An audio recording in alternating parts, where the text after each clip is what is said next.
ইযা জাআকাল মুনাফিকুনা ক্বালু নাশহাদু ইন্নাকা লারাসূলুল্লাহ।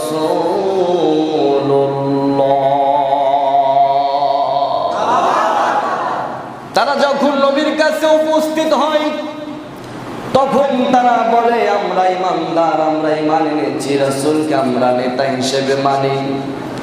রাসূলের বিপরীত যখন যায়, একটু বাহিরে যায়, অন্য লোকদের সাথে উঠা বসা করে, তখন তাকে আর মানা হয় না, তার বিরুদ্ধে চারণ করে। যার কারণে আল্লাহ রাব্বুল আলামিন আমার রাসূলকে বললেন, আল্লাহু ইয়ালামু ইন্নাকা রাসূলুল্লাহ।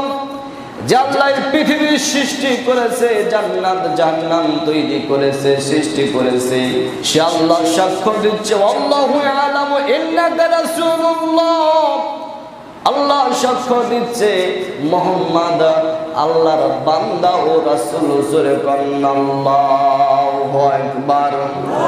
আল্লাহ রাব্বুল আলামিন আরো জানাইয়া দিলেন, ওয়াল্লাহু ইয়াশহাদু ইন্নাল মুনাফিকিনা লাকাযিবুন। যারা মুনাফিক, যারা হে নবী আপনাকে মিথ্যা প্রতিপন্ন করতেছে, আপনার সামনে এক কথা, আপনার পিছনে এক কথা বলতেছে, হে রাসূল তাদের কথা শুনে সামান্য পরিমাণ আপনি মন খারাপ করবেন না।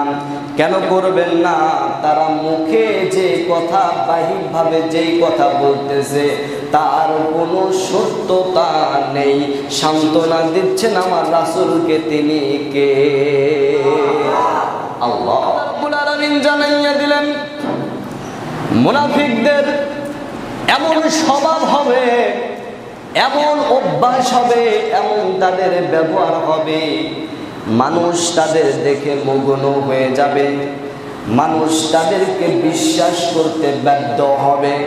কুরআনের আয়াত আল্লাহ রাব্বুল আলামিন জানাইয়া দিলেন, ইত্তাখাযু আইমানাহুম জুন্নাতান ফাসাদ্দু আন সাবিলিল্লাহ। আল্লাহ রাব্বুল আলামিন স্পষ্ট ভাষায় সুন্দরভাবে জানাইয়া দিলেন, তাদের মিথ্যা শপথে মানুষ প্রতারিত হয়। এই যারা মুনাফিক, সেই সময় ছিল, এখনো আছে, ভবিষ্যৎও থাকবে। তাদের চরিত্র, তাদের ব্যবহার, তাদের উঠা বসা এমন হবে, এমন সিস্টেমের হবে, সাধারণ মানুষ বুঝতে পারবে না। সাধারণ মানুষ তাদের কথাবার্তায় ধোঁকায় পড়ে যাবে।